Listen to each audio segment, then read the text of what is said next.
Hello दोस्तों, तो स्वागत है आप लोगों का फिर से संपूर्ण अभ्यास में। और आज हम लोग करने वाले हैं क्लास 12 के केमिस्ट्री का दूसरा चैप्टर बिलियन। आज हम लोग करने वाले हैं बिलियन। आज हम लोग करने वाले हैं बिलियन। ठीक है, आज हम लोग करने वाले हैं बिलियन। बिलियन का वीवीआई ऑब्जेक्टिव क्वेश्चन हम लोग करने वाले हैं आज। बिलियन का वीवीआई ऑब्जेक्टिव क्वेश्चन करने वाले हैं और सारे के सारे क्वेश्चन PYQ होंगे, यानी पिछले साल कभी ना कभी पूछे गए वाले क्वेश्चन होंगे सारे के सारे। तो आप लोग बने रहिएगा, ये बहुत ही मोस्ट इंपॉर्टेंट क्वेश्चन है क्योंकि ये पिछले बार पूछे गए हैं तो इस बार भी पूछे जाने का चांस है। ठीक है, तो कम से कम पिछले साल का क्वेश्चन जब इस बार आए तो वो नहीं छूटने चाहिए। तो आज हम लोग करेंगे इन्हीं सब क्वेश्चनों को। तो देखते हैं ये सब क्वेश्चन कैसे है। तो आइए देखते हैं ये सब क्वेश्चन किस प्रकार से हैं।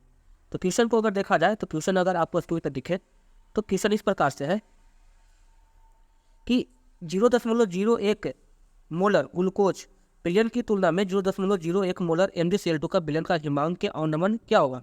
ये हिमांक का अवनमन देखिए, यहाँ पे लिखा हुआ हिमांक का अवनमन, ये होता है अनुसंख्यक गुणधर्म। ये होता है अनुसंख्यक गुणधर्म। और जितने भी अनुसंख्यक गुणधर्म होते हैं, टोटल अनुसंख्यक गुणधर्म कितने होते हैं? 4 होते हैं। टोटल अनुसंख्यक गुणधर्म कितने होते हैं? 4। पहला होता है वाष्प दाब में अवनमन, दूसरा होता है हिमांक का अवनमन जो इसे यहाँ पर देखा हुआ है, तीसरा होता है क्वथनांक में उन्नयन और चौथा होता है प्रासरण दाब। ये जितने भी हैं सबके सब अनुसंख्यक गुणधर्म है। अगर अनुसंख्यक गुणधर्म को तुलना करना हो तो मोलरता में हम लोग क्या करते हैं? वान हॉफ गुणांक से गुणा कर देते हैं।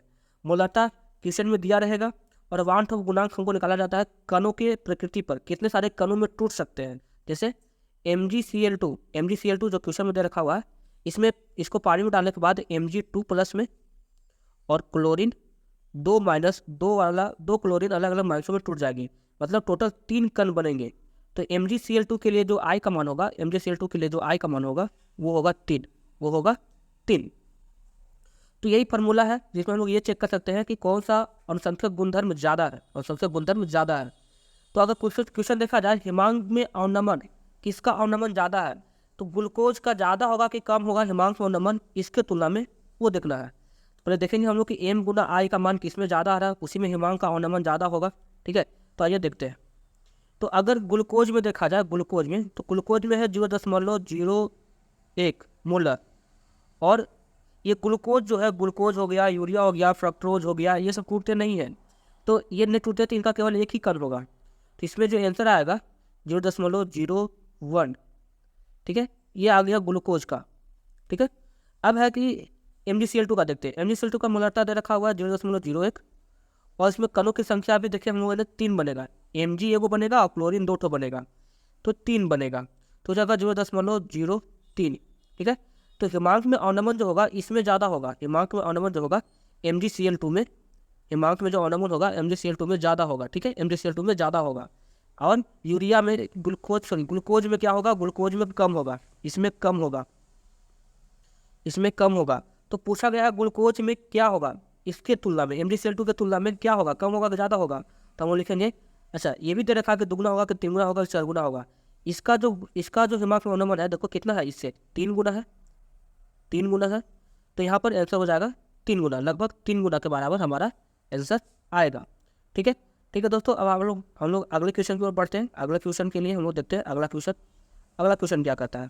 अगला क्वेश्चन है कि 234.2 ग्राम चीनी के घोल में 34.2 ग्राम चीनी है, तो घोल का मोलर सांद्रता क्या होगा? तो ये क्वेश्चन में जो ऑप्शन दिए गए हैं दोस्तों, ये ऑप्शन में से कौन सा आंसर होगा, यही हम लोग को चुनना है। तो देखते हैं कैसे बनेगा। तो चीनी का घोल जो है यानी बिलियन का द्रव्यमान दिया हुआ है। हमको क्या दिया हुआ है? बिलियन का द्रव्यमान दिया हुआ है। हमको द्रव्यमान दिया हुआ है पूरा का पूरा बिलियन का। कितना बिलियन का द्रव्यमान दे रखा हुआ है? बिलियन का द्रव्यमान कितना दे रखा हुआ है? 214.2 ग्राम। ठीक है, जिसमें एक और द्रव्यमान दे दिया है विलय यानी चीनी का द्रव्यमान क्या दे रखा हुआ है? 34.2 ग्राम। और जब हम लोग विलायक का निकालेंगे द्रव्यमान, क्यों विलायक का निकाल रहे हैं? क्योंकि मोलरता कह रहा है, मोलरता में विलायक का इस्तेमाल है। तो विलायक का अगर निकाला जाए तो विलायक का द्रव्यमान क्या आ जाएगा? विलायक का द्रव्यमान आ जाएगा 200 ग्राम आ जाएगा विलायक का द्रव्यमान। ये याद रखेंगे, विलायक का द्रव्यमान 200 ग्राम। ताकि मोलरता निकालने के लिए मोल चाहिए और विलायक का द्रव्यमान चाहिए। ठीक है, तो हम लोगों ने विलायक का द्रव्यमान निकाल लिया, हम लोगों ने विलायक का द्रव्यमान निकाल लिया, हम लोगों ने विलायक का द्रव्यमान निकाल लिया। अब हमको चाहिए मोल। आते हैं मोल पर। मोल कैसे निकालेंगे? तो मोल निकालने के लिए दोस्तों देखिए कहा गया है द्रव्यमान बटा मोलर द्रव्यमान, फॉर्मूला होता है द्रव्यमान बटा मोलर द्रव्यमान। तो चीनी का देखा जाए, चीनी का सूत्र होता है चीनी का सूत्र होता है 612 H22O11। इसका आप मोलर द्रव्यमान निकालिएगा तो ये मोलर द्रव्यमान आ जाएगा 342 ग्राम। मोल द्रव्यमान कितना आ जाएगा? 342 ग्राम। तो मोल निकालने के लिए मोल जो होगा द्रव्यमान जो दिया हुआ द्रव्यमान है वो यह वाला द्रव्यमान जो है वो है ये, और मोलर द्रव्यमान है वो है ये हटाएंगे आ जाएगा बटा में 0, 10 हटाएंगे तो इससे कट जाएगा ये 1/10 बार में, 1/10 बार में ये कट जाएगा और आंसर आ जाएगा क्या? 0.1 मोल, 0.1 मोल आएगा। ठीक है, अब आते हैं मोलरता में। मोलरता कैसे निकालेंगे? तो मोलरता बराबर सूत्र होता है मोल बटा में विलायक का द्रव्यमान, मोल बटा में विलायक का द्रव्यमान और गुणा में 1000। मोल बटा में विलायक का द्रव्यमान गुणा में 1000। तो इस क्वेश्चन को बनाने के लिए हम लोग क्या करेंगे? जो मोल निकाल कर रखे थे हम लोगों ने, मोल निकाला था कितना? 0.1, ये मोल हो गया। ठीक है, 0.1 क्या हो गया? मोल हो गया। और द्रव्यमान कितना निकाला था हम लोगों ने? 200 और गुणा में 1000। तो 2 जीरो से 2 जीरो कट जाएगी, 1 जीरो यहाँ से भी आएगा और ये भी कट जाएगा, बचेगा 1/2 यानी 0.5। लेकिन 0.5 तो हमारा आंसर नहीं है, तो इसमें से आंसर मैच नहीं करता। बिहार बोर्ड में ये पूछा क्वेश्चन है और इसका आंसर इसमें नहीं है ना। आप इसको क्वेश्चन बैंक में भी देख सकते हैं। ठीक है, अब आते हैं हम लोग अगले क्वेश्चन पर। अगला क्वेश्चन क्या कहता है? अगला क्वेश्चन है प्रासरण दाब निम्न में से किस समीकरण द्वारा दिखाया जाता है? तो प्रासरण दाब का जो फॉर्मूला होता है वो फॉर्मूला को अगर देखा जाए तो फॉर्मूला कुछ इस प्रकार से होता है प्रासरण दाब का, P बराबर CRT और C जो है हमारा, ये फॉर्मूला याद रखिएगा, P बराबर CRT। ठीक है, और कभी कभी R की जगह पे S मिलेगा और P की जगह पे पाई मिलेगा, मतलब पाई बराबर CST भी मिल सकता है, ये भी फॉर्मूला हो सकता है। P की जगह पे पाई, P की जगह पे पाई और R की जगह पर S भी मिल सकता है। और इसमें क्या मिलेंगे और इसमें क्या दिक्कत होगी? कभी कभी ये जो C है, C का फॉर्मूला रखा हुआ मिल सकता है। C का फॉर्मूला क्या है? P बराबर C का फॉर्मूला होता है मोल बटा में आयतन, ये भी फॉर्मूला मिल सकता है, ये भी फॉर्मूला आप लोग को मिल सकता है। तो ध्यान रखेंगे, ये सब प्रासरण दाब के फॉर्मूले हैं, इसको आप लोग ध्यान रखेंगे। तो P बराबर CRT जो फॉर्मूला है हमारा, वो इसमें आंसर होगा P बराबर CRT, ये वाला हमारा फॉर्मूला हो जाएगा इसमें। ठीक है, अब आते हैं अगले क्वेश्चन पे। अर्धपारगम्य झिल्ली से प्रासरण क्रिया से निकल पाते हैं। तो प्रासरण क्रिया अगर आप लोगों ने पढ़ा होगा तो क्या होता है उसमें? केवल विलायक के अणु ही निकल पाते हैं इसमें, विलायक के अणु ही निकल पाते हैं। इसी प्रकार का वो छिद्र बना होता है। अब आते हैं हम लोग अगले क्वेश्चन पर। अगला क्वेश्चन क्या कहता है कि आदर्श विलयन का निम्न में से कौन सा गुण है? आदर्श विलयन का कौन सा गुण है? तो आदर्श विलयन उसी को कहते हैं जो राउल्ट नियम का पालन करता है। तो इसका आंसर ये हो जाएगा, राउल्ट नियम का पालन करता है, यही है आदर्श विलयन का गुण। अगला क्वेश्चन है कि पहाड़ों पर जल का क्वथनांक कम हो जाता है, क्यों? पहाड़ों पर जल का क्वथनांक कम हो जाता है क्यों? क्योंकि पहाड़ पे जो वायुमंडलीय दबाव होती है, जो वायुमंडल का दबाव होता है पहाड़ पे, वो कम हो जाता है। तो वायुमंडलीय दबाव कम होने के कारण उनका क्वथनांक भी कम हो जाता है। ठीक है, क्यों कम हो जाते हैं? वायुमंडलीय दबाव के कम होने के कारण। कहा गया वायुमंडलीय दबाव के कम, वहाँ वायुमंडलीय दाब कम होता है, इसीलिए हमारा आंसर हो जाएगा 1। अगला क्वेश्चन है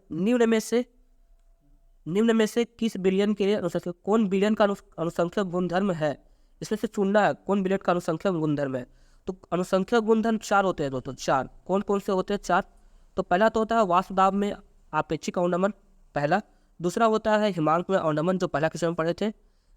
तीसरा होता है क्वथनांक में उन्नयन और चौथा होता है प्रासरण दाब, जो हम लोग थोड़ा देर पहले पढ़े, प्रासरण दाब वो होता है।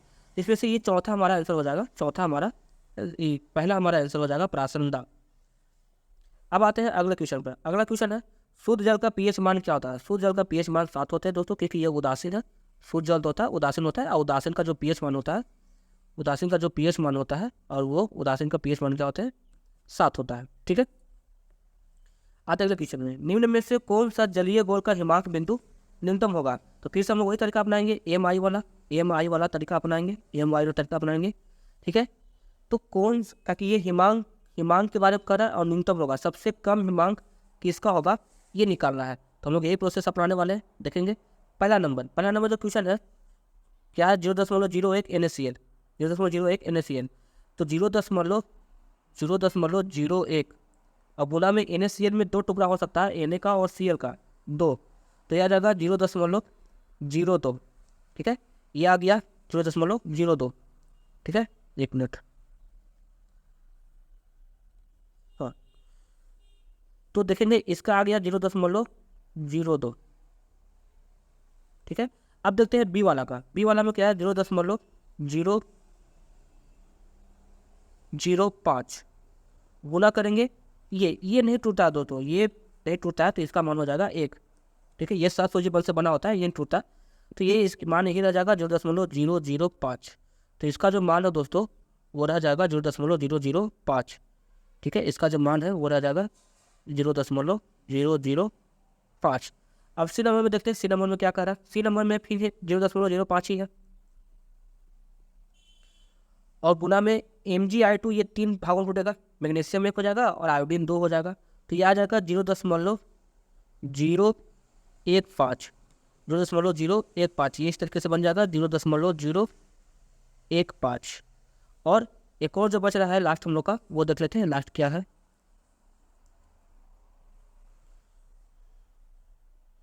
जो लास्ट है हमारा ये, इसके बारे में क्या कर सकते हैं हम, इसके बारे में क्या कर सकते हैं, ये MgSO4, ये Mg एक टूटेगा और SO4 एक टूटेगा, 2 से गुना करेंगे आ जाएगा 0.01 आ जाएगा 2 से गुना करने के बाद।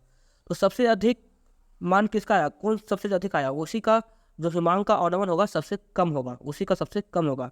तो किसका आंसर आया, ये 0.01 है। सबसे ज़्यादा जो आंसर आया था हम लोग का वो आया था NaCl का, जो आया था वो किसका आया था, NaCl का आया था। ठीक है, इसका आया था 0.02, ये सबसे ज़्यादा मान वाले थे।